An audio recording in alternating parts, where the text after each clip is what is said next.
Hello everyone. Welcome to another Destiny Movie Night Hangout. I'm your host here, Mike, and I'm with Guion. Hi, Guion. Hi, Mike. And I'm with Carrie. Hi, Carrie. Hi, Mike. And the movie we're doing today is Frequencies, aka OXV, the manual. Would one of you before I begin, I'd just like to let the viewers know that we have a Q&A that will be open throughout the broadcast. So if anyone has any questions or comments they'd like to share, I will be opening that feature now. So anytime you feel like you want to share something, feel free, and we'll make a point of bringing it up throughout the broadcast. Would one of you guys like to share with the viewers here a little bit of a review of the movie for anybody who hasn't watched it? Yeah, basically, it's this movie that's set in a world where there are low frequency people and there are high frequency people. And the low frequency people like have really bad luck, and the high frequency people have really, good luck, and everything good happens to them, and they're going places, and everything they do succeeds. Compared to the low frequency people, their stuff breaks, and uh, their whole future is based on their frequency. Um, and what happens in the movie is there's a low frequency guy and a high frequency girl, and when they get together, these disasters happen. They can't even be together, what is it, for more than 5 minutes or 1 minute Yeah, what 1 minute? before something bad happens. 1 minute. And so periodically through the years, they meet up um, once every year. And they talk for as long as they can, and something bad happens, and then they have to separate for a year. Later on down the road, the low frequency guy gets with one of his friends, and they crack the code of the frequencies where they can use words that kind of like disrupt uh, the frequency so that he can be around her for longer. And to the point of where he actually got it to where he changed her frequency. He lowered her frequency and increased his frequency so they balanced out. Right. And got, yeah. Guion, would you like to add any perspective to that in your having watched the movie? Yeah, I mean, perspective on the movie. From what the movie is about, as Carrie explained. When I started watching the movie, I first thought, this is just a normal love story, you know? There's a little kid, little boy, and he drops his apple on the floor, and the apple, rolls down to the girl's feet, and she picks it up. And this girl is weird because she doesn't express any emotion. She doesn't express anything on her face. It's just like, and then she pretends. She'll like, fake her smile, fake how she moves. She will do everything that is appropriate in social norms. And this little kid fell in love with her. He likes her a lot since he was young. So as the movie progresses, the boy obviously falls in love with the girl, and he really, really likes her. And the girl has no emotions or feelings, or she doesn't she doesn't have any expression. She's just cold. She's just like a robot. But the reason for her being that way is because in the movie specifically, they made it in such a way that it portrays two extreme polarities, where this boy is extremely low. In other words, no one ever has seen that kind of low frequency. The girl is showing an extremely high frequency, which no one has ever seen as well. So it's very interesting to see now how the boy falls in love with the girl, but the girl doesn't notice. Now, when I watched the movie, I could kind of relate to when I was in school. I always fell in love with the girls that was way out of my league. You know, like I would be sitting in the back of the classroom and I'd be looking at a girl and I'd be like, wow, you know, I really, really, really, really like that girl, but she's got more money than me. She looks proper. She's got everything that I don't have, you know. And the reason I felt attracted to these girls because they're beautiful, but there was something else. It was like they had things that I didn't have. Like my home isn't the same as their home. You know, they had the big double-story home with swimming pools, they had jet skis, you know, they had all the good stuff in life. And here I just had normal, regular stuff.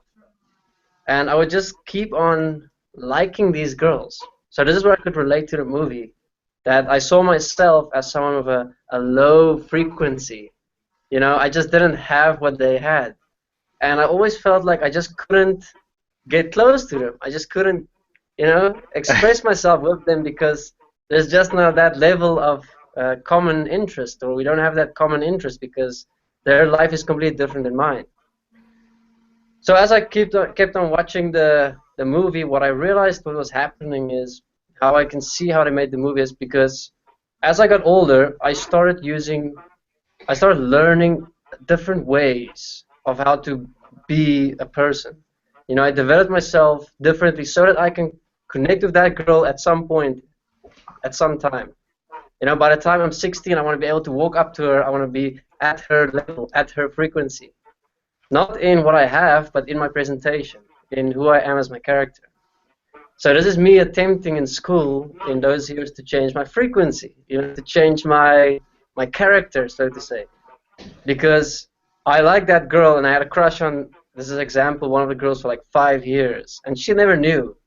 It's just because my frequency was so low compared to them in my mind that I never had the guts to even go speak to the girl, right? So as I grew up, I developed myself in such a way that now I can go speak to this person. And every single time I'm around this girl, I feel nervous. I feel like shit is going to happen, you know? Like, you know, like if you watch the movie, every time this boy goes close to the girl, you know, something bad happens.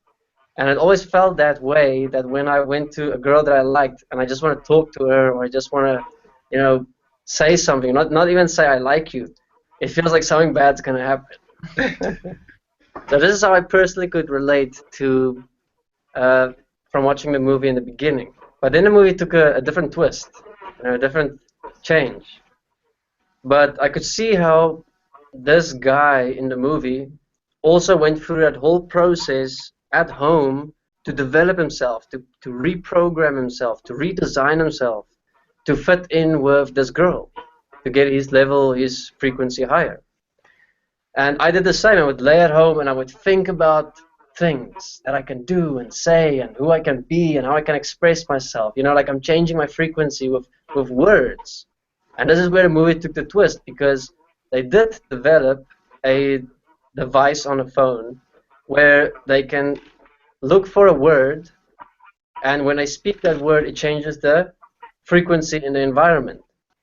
And when this guy now started meeting up with this girl, he every time had a word that he had to say to, you know, level out, to equalize the frequency. And in the end, he got this girl to now love him. Not in the end of the movie, but in the end of this attempt of, you know, equalizing the frequencies. He finally got to tell her that maybe you love me through saying this secret word that this device made up. Now what's interesting is later on, when everyone discovered how this works, you know, how words that they were speaking from a phone actually made people do things, or made people say things, or made people not be themselves, you know, besides themselves. Like when they were sitting in a room and he slapped the girl because she spoke a word and said, "What's the one thing you would not do?" And she said, "Slap me hard across the face," and he did it. Okay?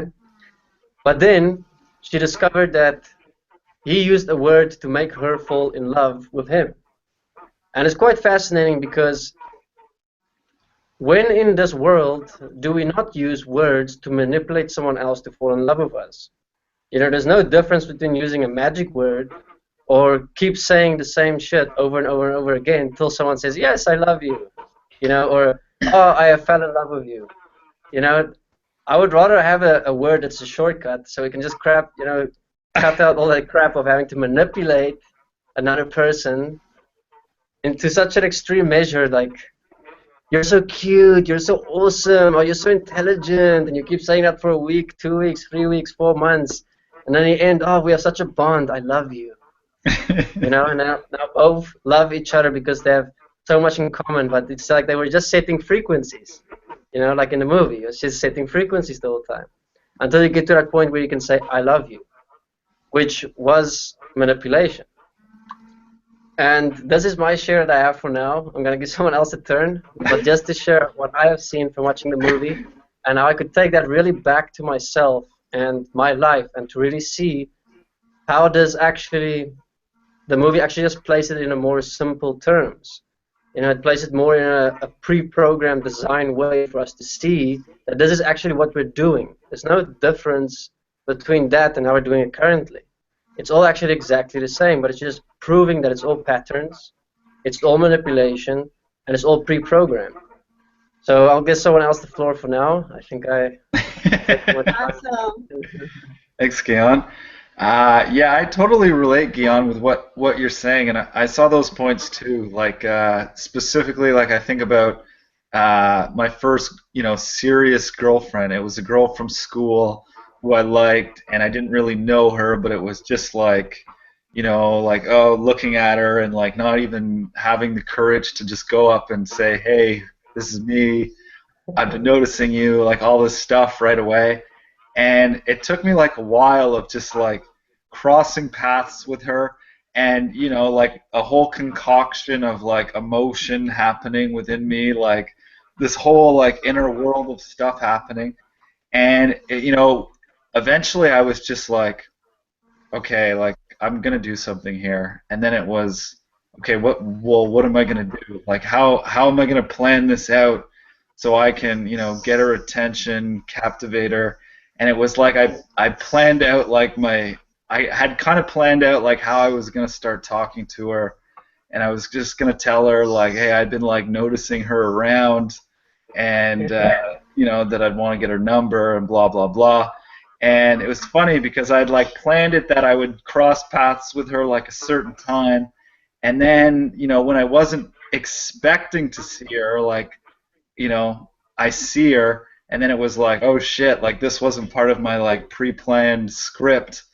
Then I just like went for it and did it and used like some of my planning, and everything kind of went according to plan. But then it was like, oh shit, now I have her phone number.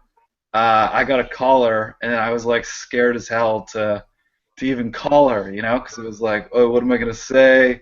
What am I gonna ask her?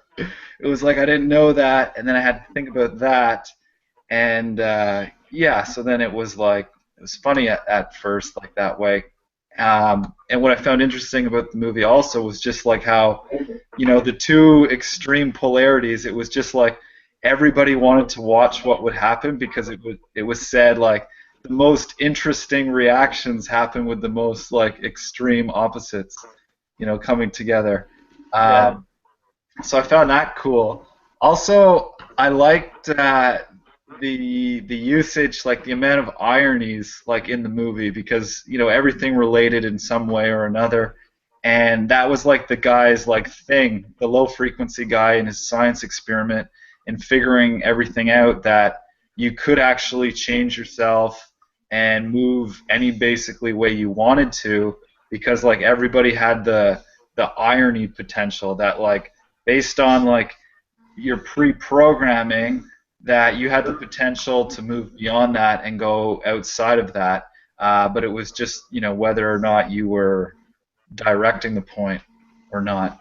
And right from the beginning, I thought it was kind of funny, just like the names of the kids, like they all had these like prestigious like scientists. Einstein. but not, yeah, and like, Mary Curry, who was Tesla. like real investigator, like doctor chick, figuring things out, and so that's the chick. And then Buddy Low Frequency is Isaac Newton, and it looks like he's the one who's dropped the apple in the beginning, even though it was his buddy who just kind of like threw the apple up. So that's like the whole gravity of the situation right away. So it's like all these like little ironies like behind the scenes if you know a little bit of like the history of like how they were setting it up. So I thought that was like quite cool.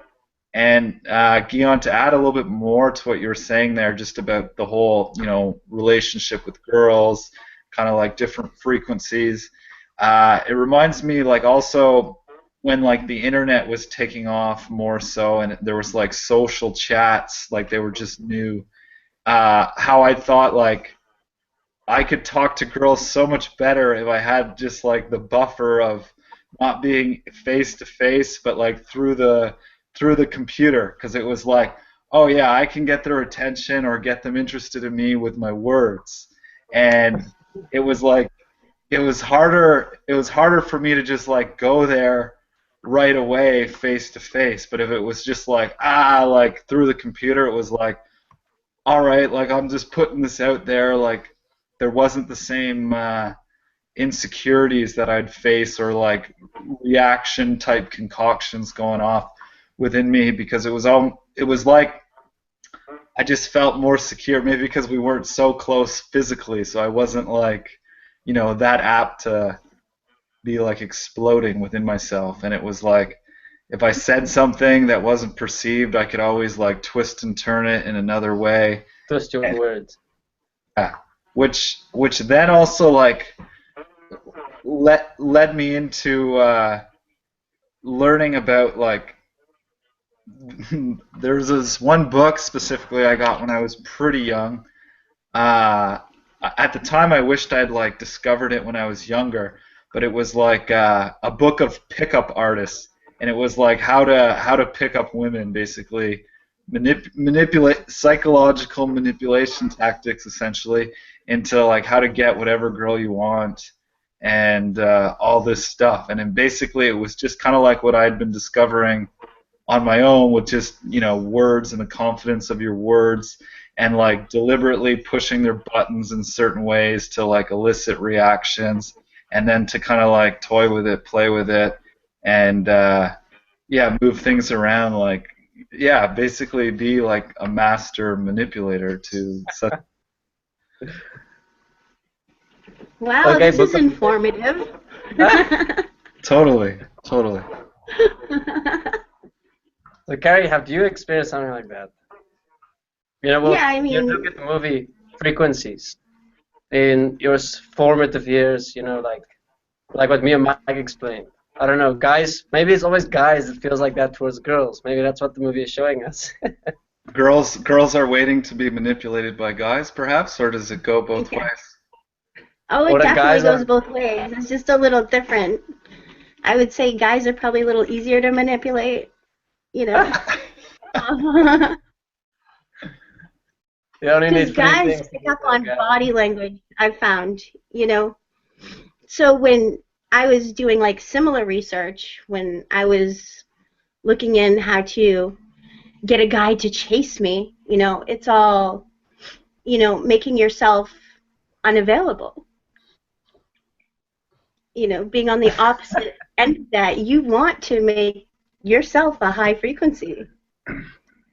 Um, and there's flirting and letting them know that, hey, you might have a chance, but you're just going to have to work a little bit for it. So that's the opposite, I guess, in that way. I think that's why the game just keeps going and going.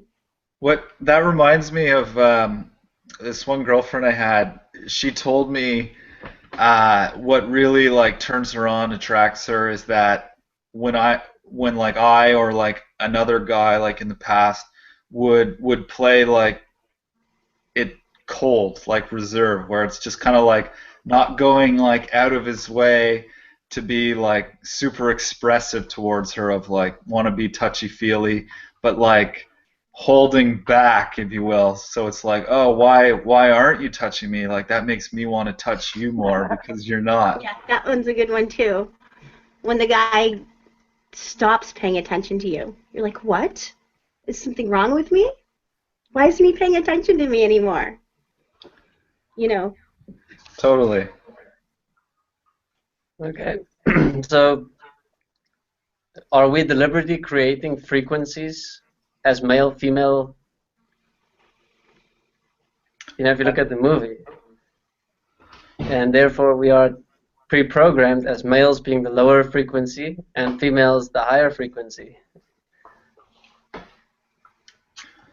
Absolutely, it's happening. I think our whole culture of our upbringing and whatnot, with like movies and television and the books we read, and just kind of like how we've, you know, been born into it as kind of like it's been happening for so long that it's, you know, it's like monkey see monkey do kind of thing. Like you're a kid and then you like look to what your elders are doing and then you want that too, and it's just kind of like buying into it to a certain extent, right? Because ultimately you are buying into it at the end of the day, because it's just like a buzz you're playing into and like feeding it, like it's self-perpetuating. Like I think all relate in you know, being part of Desteni and applying, like, let's say for instance the tools of self-forgiveness. We see that, you know, we have like a tool to stop the point.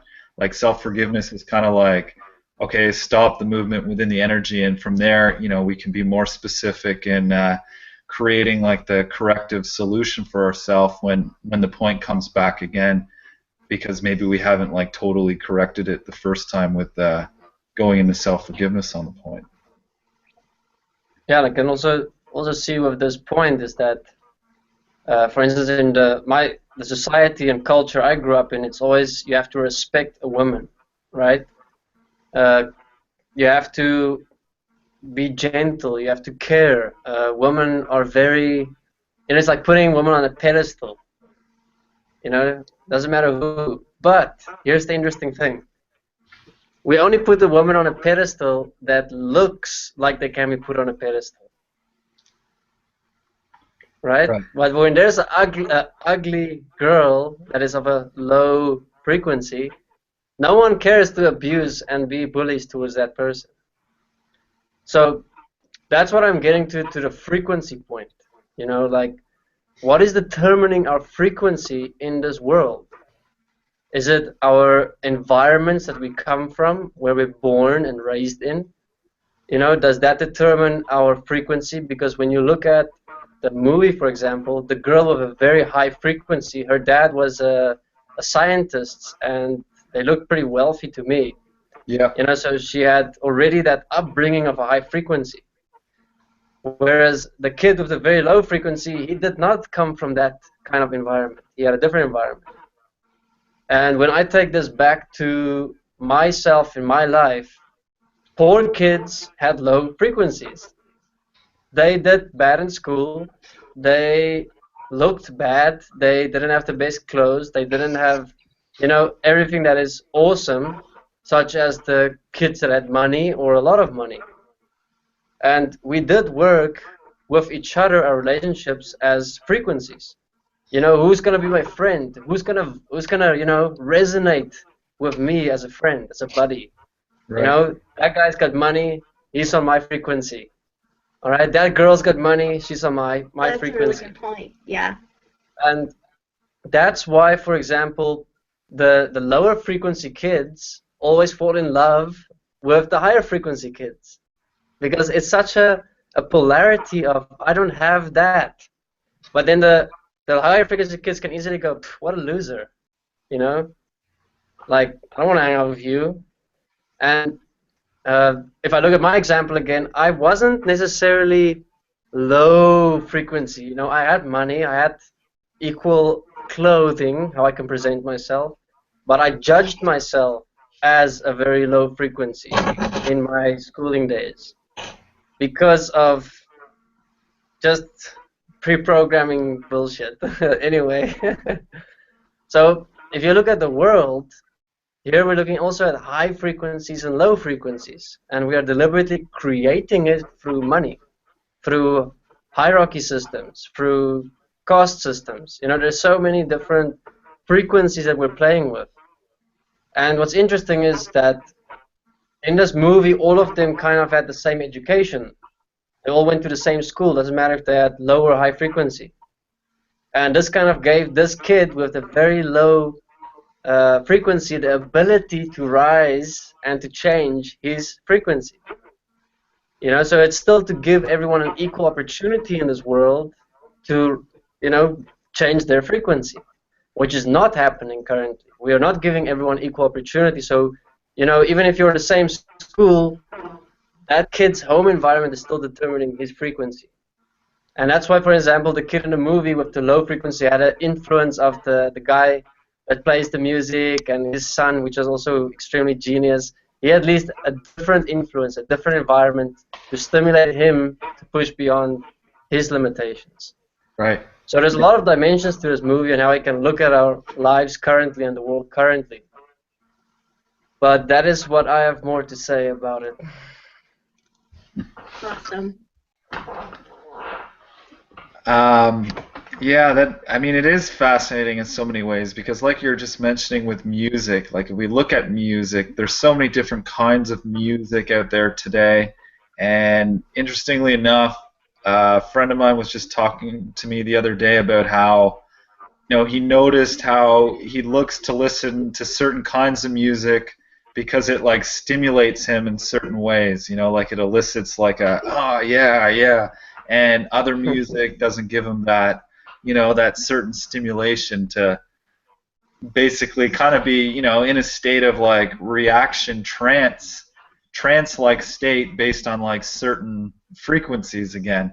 And just, you know, another revealing dimension to how, I mean, if you think about, you know, movies and whatnot, you know, there's always like different music tracks playing at different times of the movies to like go with the different emotions or feelings that are being portrayed at that time.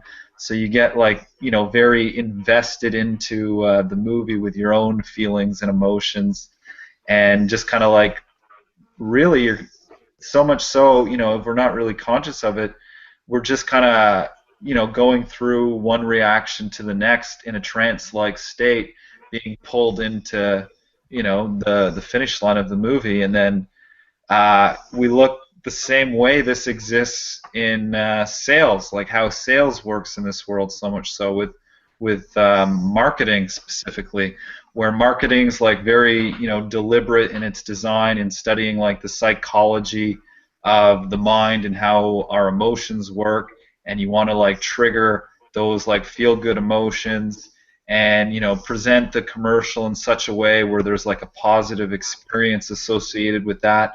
So for instance, you know, you see something and then you're like, okay, yeah, I'm going to get that. And maybe maybe you're not even consciously aware because we're engaged with so much information all the time that, you know, it goes past your consciousness and it's just there in your subconscious, your unconscious, or even like lower down. And then, you know, you think that, oh, I just want to, you know, I just want this or I want that.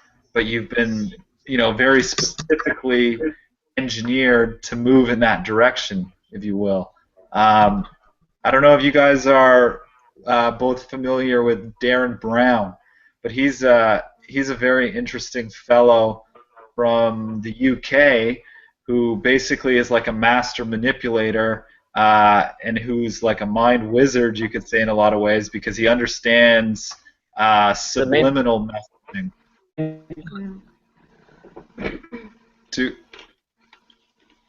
Do you guys know who Darren Brown is? No. Keon? Yeah. What's that? Did we lose him? Was Keon cut out on us? Mm-hmm. Anyways, well, Carrie, Darren Brown, he has a show. Definitely anybody who's not familiar, you should totally check it out.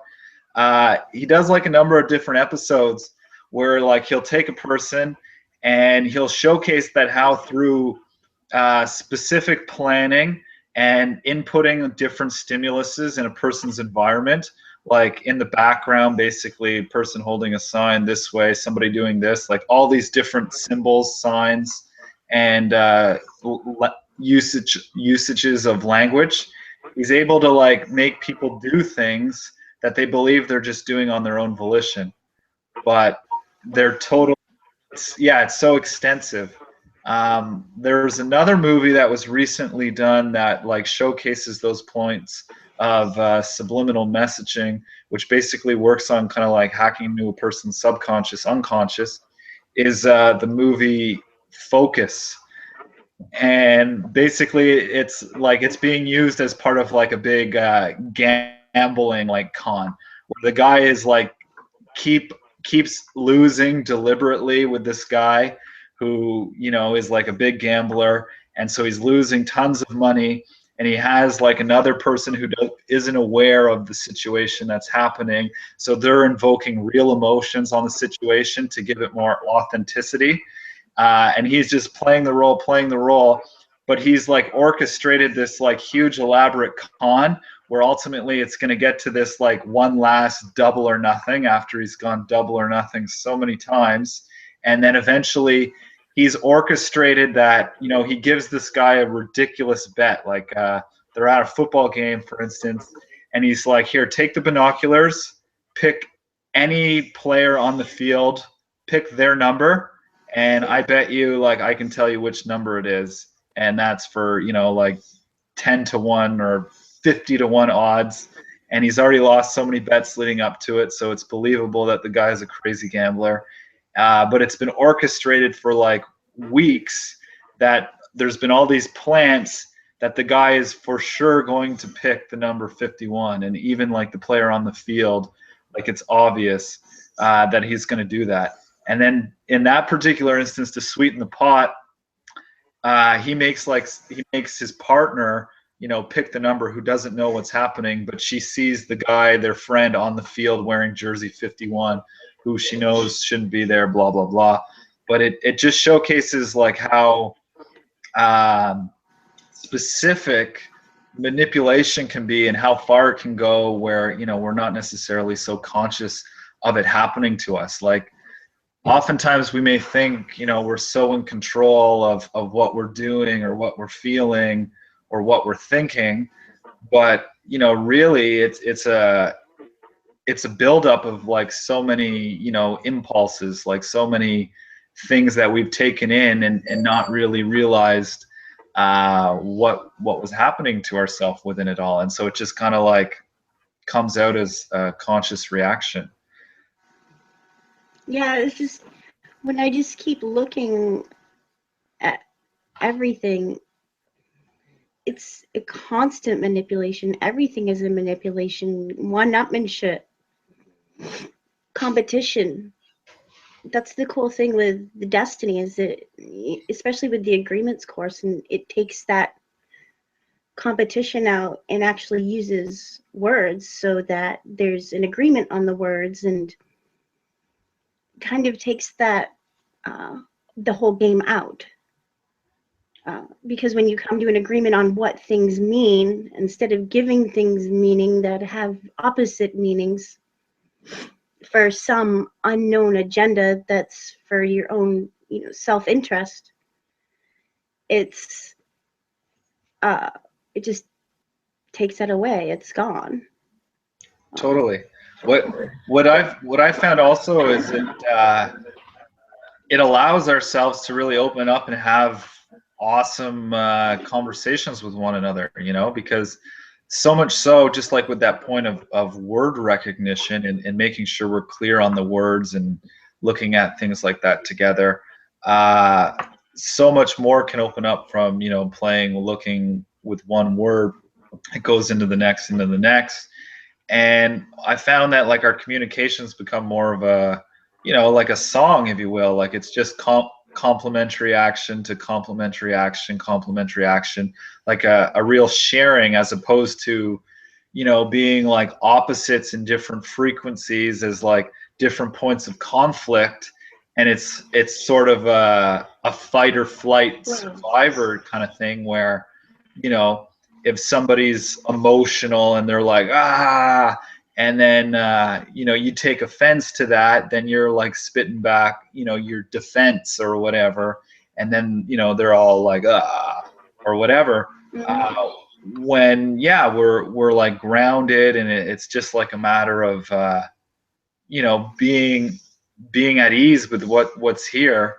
You know, we remove the possibility of like disease in our relationships with ourselves and others, and it's so cool because really it is just like dropping, you know, the hidden secret agendas in our communications or sharing, and actually just like sharing ourself for real without like creating this, you know, planned concoction of how I must orchestrate like a specific manipulation kind of thing.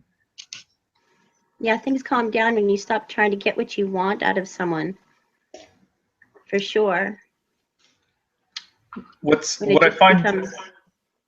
Go ahead. what I find so fascinating about all that, it's I'm reminded like of a popular saying, you know, give up everything to realize you actually lost nothing, Yeah. because you know, in being real, like to the point of just, you know, authentic, allowing yourself to flow, express in the moment, there's no holding back. You're putting you totally out there.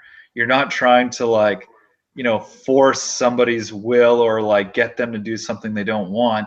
And ultimately, you know, like let's say you want to do something with somebody and it's just you ask them like straight out and they don't want to do that, or you know, they don't think that's a good idea, or like whatever, it's not going to work. That's totally cool because it's just like straight up to the point, you know, nothing personal, like okay, just, you know, move on. And it's not exhausting for yourself as like, oh, I have to like plan it so that I can get them to say this one particular answer. Because I mean, why would anyone really want to like move others around in particular ways where they're moving and they're not really moving as how they would like to move? I mean, that's kind of, you know, like why would we want to pull the strings on somebody else when that just makes us like saying that, yeah, we're going to allow others to pull our strings too. And Yeah. And the frustration and the worry and the anxiety when you can't get them to move the way that you want, right. when they're not doing what you expect. It's just, it seems like the long way around for something that could be very simplified. What I found too also is like, let's say you are effective in manipulating people, it's not really, you know, so positive, so rewarding in and of itself, because you know that you're eliciting that response through, you know, pushing their buttons like a certain way or whatnot. And if you're getting to do something that they wouldn't otherwise want to do, I mean, you know, there's that point of self-honesty that's always here within us. It's like, you know, in many instances, maybe we, you know, deny it or suppress it so much, or that like our own back chat is to such an extent that, you know, we deny what is here, like as the point. But you know, the reality of the matter is that the points are always here for us to see. And you know, if we're living like this life where we're deliberately blocking so much out that's what that is here, I mean, what are we really doing with ourselves? You know, it calls like our whole life into question, and that our whole life is really meaningless to an extent because it's not authentic, it's not genuine. Yeah, our whole mind is set up to see everything as the enemy, is Right. something separate from us, and that's the biggest problem I realized early on, is that whole I've got to, I've got to get to this person before they get to me sort of a deal, and not realizing that that person actually has something about them that, you could learn from, you know. Totally. It That whole separation is the big problem, and not realizing that everybody's the same as you, everybody's minds are functioning in the same way as you, and we got to change that. totally. I'm reminded of what Guion was like addressing for everyone here, just about the money point and how that being like a great equalizer, or how it exists now, so much so a great divider amongst like us humans here. And it reminds me like of the point I've been looking at with just the way commerce is set up in this world as the field of battle, so much so when you look at the whole, whether your business is winning or losing, like profiting, doing well or not doing well, and all the businesses essentially for the most part are in conflict with one another to an extent, because all the businesses want money. There's only so much money here, or like how it's set up, that's going around. And you got to your competitors are your rivals, if you will. And it's what we're seeing is happening if we look in the world, just even like the last 50, 60 years with business, where the way in which products are designed is that we're seeing the labor is continuously being lowballed in order to gain the competitive edge on the competing business, and thus slash the prices, lower the prices. And what happens is that, ultimately, well, what we have here now is that, most manufacturing is done in poor countries that don't have much money, because it's acceptable to pay them lower rates than would be acceptable in countries that are more wealthy, if you will.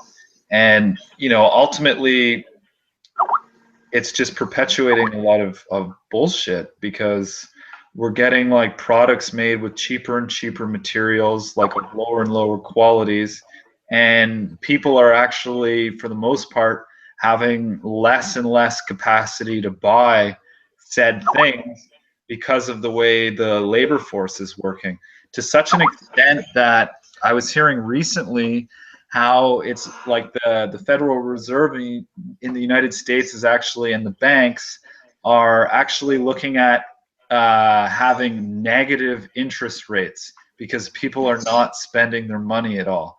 So the fact that like you borrow this or whatever, it's like we want more people taking loans and spending the money they don't have, so that like there'll be less consequence to even spend it. It's like you're still creating a debt there, but because people are so indebted to the system and the way it exists, the banks and are looking to even collapse the interest rates on like the payback percentage increase, because for the majority of people are trying to like save their money, because living in this world has become expensive more and more so. Like more and more people are living paycheck to paycheck, and we're having like more and more disparity, kind of like a cleansing of the middle class, so much so where some of the middle class is trickling into the upper class, but more of the middle class is moving into kind of the lower class. And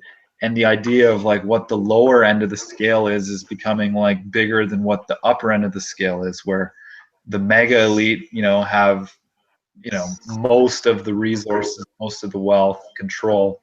And yeah, it's fascinating really, because the two feed each other. And They do. yeah. It's like a huge. I just get this picture of like this balloon that's just going to explode.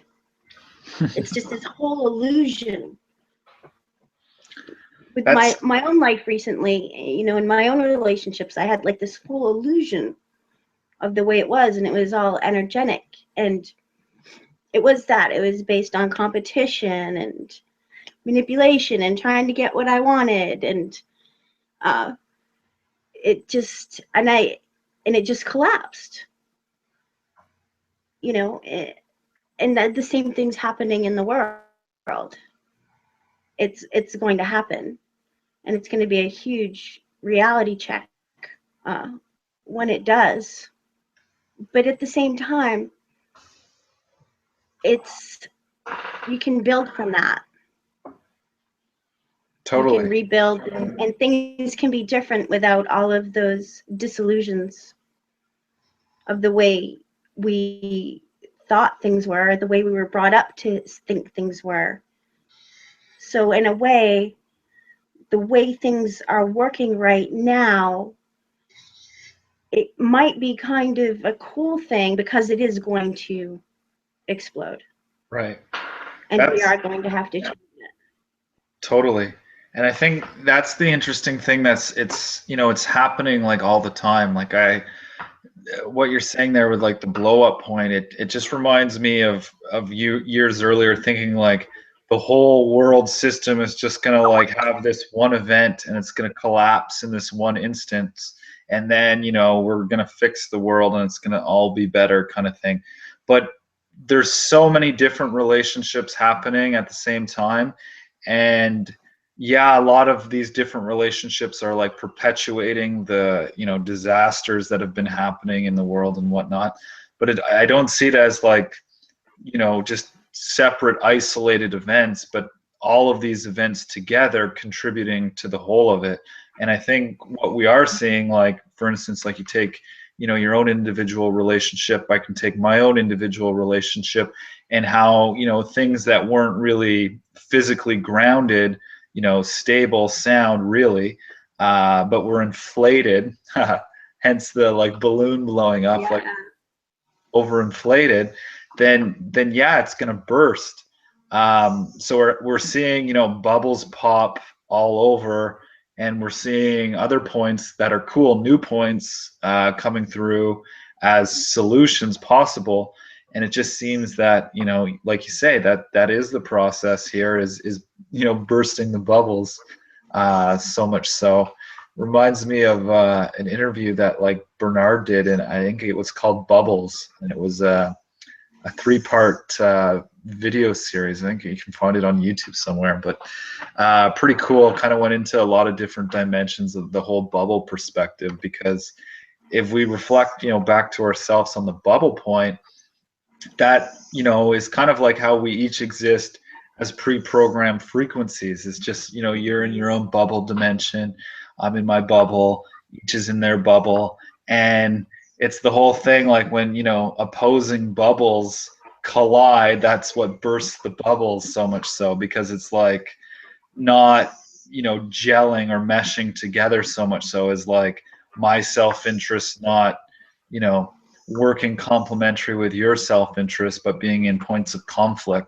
And we reflect on that externally, the world system, it showcases like the whole money system, the whole business, the whole reasons why war exists, the whole reasons why we have such conflicts within family. It's been said many times that there's like no greater source of conflict in this world than there is in your own immediate family. And look at the irony there of the frequencies, is that we build up like such a love for our family, the ones we're closest to, yet they're the same ones we speak the worst to in this world. Like it's like there's more regard for a stranger you don't know than there is for the one you know the most, which ultimately I see that just reflecting back to our own individual relationships with how we've accepted and allowed ourselves to participate here over time. And so again, like you say, it's cool to see reactionary playouts, because there's a lot to learn from it, and learning from like how something is done poorly or bad, we can learn how not to do that by seeing like, okay, we do it like this is awful. Well, if we understand like what's awful, maybe we can get to awesome kind of thing. And yeah. And stop shaking the bubble. Yeah. Agitating it. Just like burst it, it's just pop all the bubbles, because it's like our disillusion, so much so. That to me what I found to be really cool about engaging anyone and everyone, really. I mean, you have to in this world be cautious in different instances. It's not to pick a fight with the wrong person kind of thing because you're looking to see what reactions you can invoke. But because we're so wired, um, if you just like look naturally throughout your day, you participate and you're doing things, different moments of reactions will come up with different people or whatnot. And I find those as just great opportunities for us to really reflect and, give recognition to the point that's causing us to, be rattled, if you will, because there's a real gift inside that. And the other person who maybe you don't even know it's a stranger, but it elicited a reaction in ourselves, that's really opening up so much potential, which is ourself here. And so essentially I see it's for us to take notice, when our bubbles being burst at different times, because those bubbles, it's kind of like us in our mind as like just in our head, like a big ego kind of thing, or a little ego, whatever, but just kind of like the circle of like the head kind of thing, not physically grounded the whole way. Yeah. Yeah, that goes back to the family point you made. Your family is you. They're the closest reflection of you that there is. Totally. And that's why we tend to deny it or to be so crappy with them, is that it's pretty much how crappy we are with ourselves. I mean, it's laughable in, the most tragic sense, because it's ridiculous. Like it's a bad joke, and we're all the butts of the joke.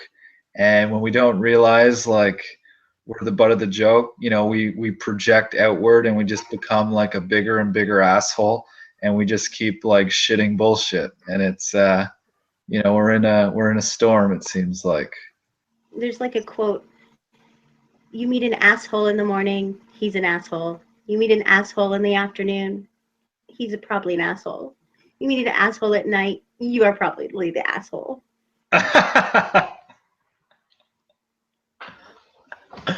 That's funny. It's funny though. It's like it's I what you're saying there kind of reminds me of the point that like like, oh, some people are just assholes, other people maybe aren't assholes. But like, at the core of it, like the way we're all designed within like looking at the different frequencies of things, I mean, to an extent, like everybody's like an asshole.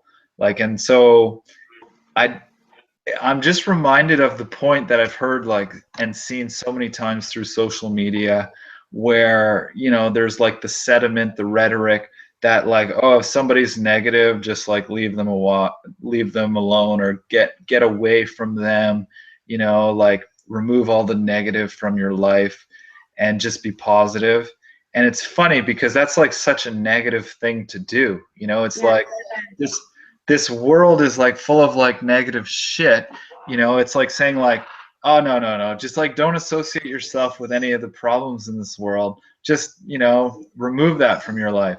But like what ultimately is that doing but isolating yourself and abdicating your responsibility here as a custodian of the world, a person who's one with everyone here. And if you're feeling good or whatever, you're all right, and you see somebody who's in a negative situation or whatnot, maybe that's your duty to like share some cool words of support for them, to like help them out of their funk. Like maybe that's all they need. I know I can relate to an instance where I was like, in a deep dark place, and all it took was like somebody asking me a question, being like, like, Mike, like, who are you? Like, who are you? And like that was all it took. It just snapped me like right out of it. And I mean, a huge lesson in that for me was just showcasing me the power in which we can support each other with the questions we ask one another. Like when we ask questions to one another from a point of like caring, like just really caring to, communicate. The communication not being so much like, just let me say my piece because I'm in this frequency, and I'm I'm reacting to your frequency, but kind of like recognizing somebody in their frequency and seeing like, okay, like let me give some words of support to like assist them and, you know, popping their own bubble, getting out of their head kind of thing. Yeah, being able to relate with them, putting Totally. yourself in their shoes. It's the best way to support anyone is to not judge them and It's say, hey, this is what I did when I was going through the same exact thing. And if you totally. don't know, figure it out Well, or that's ask around. totally. I mean, that I think is like the funny thing about it all. It's like, you know, so much so we think to like, okay, try to put ourselves in the shoes like of another or try to relate. But, you know, really, it shouldn't be too difficult to relate. Obviously, the gravity of different experiences is different, but the fact is we are all related here, you know, like Einstein's shit. Everything is relative, you know, like it's all here. We're all part of it here together. So the fact if you know one thing, you know, you can relate that one thing to anything else because it's all related in some way or another. So like to ever have the excuse or justification that, you know, we can't relate to so and so or where they're coming from or whatnot is our own bullshit, is our own delusion, and we're resistant to actually embracing the other as ourself, which ironically enough is quite revealing of a point where, you know, we're creating our own dissonance about. It's Yeah, funny. and not embracing something about somebody else is not wanting to face it in yourself. Totally, totally. Um, Carrie, we are at the end of our hour here. Time just Okay. flew by. Um, any final words for our viewers here today? No, sir. No, sir. Was that a code? Did you like it? Awesome. Awesome. Well, everyone, thanks for tuning in. This has been another Destiny Movie Hangout broadcast.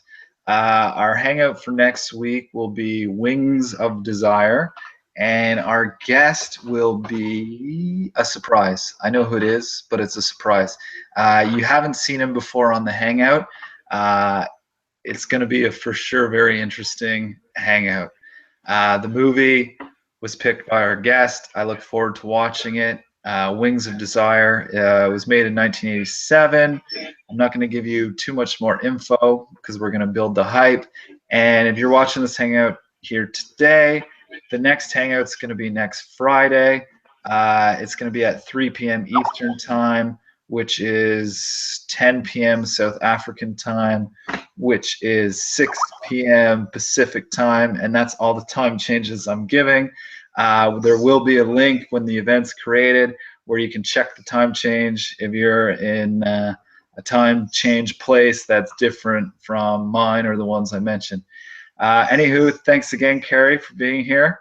It's Thank been a real you. pleasure chatting with you. And Guion, thanks for tuning in for a little while. For those who don't know, Guion's laptop crashed and the frequencies were just getting out of whack. That seems to be what happened. So, anywho, without further ado, sayonara, everyone.